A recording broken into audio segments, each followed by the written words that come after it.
Audio Jungle.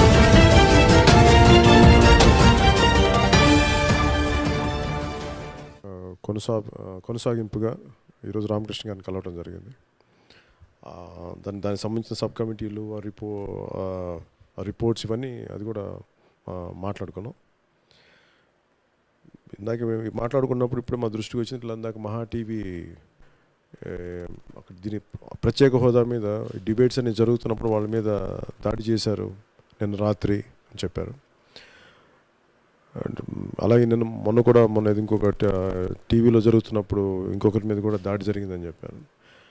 నా విన్నపం ఏంటంటే, నా మీద కూడా రకరకాలుగా మాట్లాడుతున్నా కానీ నేను భరిస్తాను. వ్యక్తిగానే నేను ఇంత భరించినప్పుడు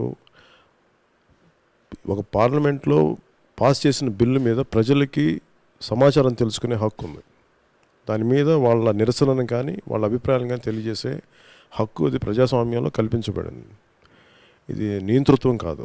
అందుకని దయచేసి ఎవరి అభిప్రాయాలను వాళ్ళని వెలుబుచ్చేలాగా ఒకసారి ఇబ్బంది కలిగినా కానీ అది మనం వినటం, అది మన ప్రజాస్వామ్యం తాలూకు లక్షణం. అది దాన్ని దయచేసి అలాగా దాడులు చేస్తే మనం బలహీనపడతాం కానీ బలపడం. అందుకని దయచేసి ఇలాంటి ముందు జరగకుండా కూడా ప్రజలు సంపూర్ణంగా స్వచ్ఛందంగా వాళ్ళ అభిప్రాయాలు చెప్పుకునే వాతావరణాన్ని కల్పించేలా రాష్ట్ర ప్రభుత్వం కూడా వాళ్ళకి రక్షణ కల్పించాలని నేను మనస్ఫూర్తిగా కోరుకుంటాను. మొన్న విజయవాడ వెళ్ళినప్పుడు ఈ కాంట్రాక్ట్ విద్యుత్ కార్మికుల సమస్య కూడా నేను ఆ రోజు అందరు చూశారు. ఆ రోజున వాళ్ళకి నేను మద్దతు తెలపడం జరిగింది.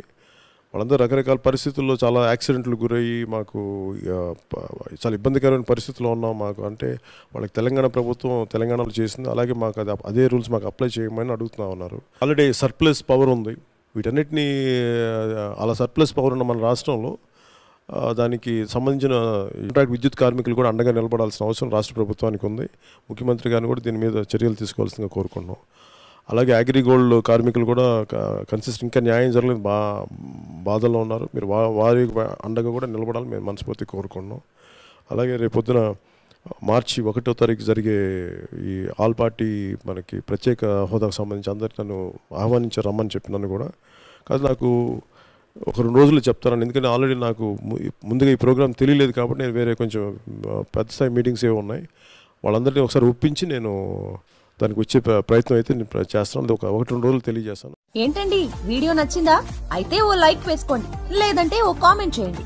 ఎప్పటికప్పుడు మా వీడియోస్ చూడాలంటే సబ్స్క్రైబ్ చేసుకోండి.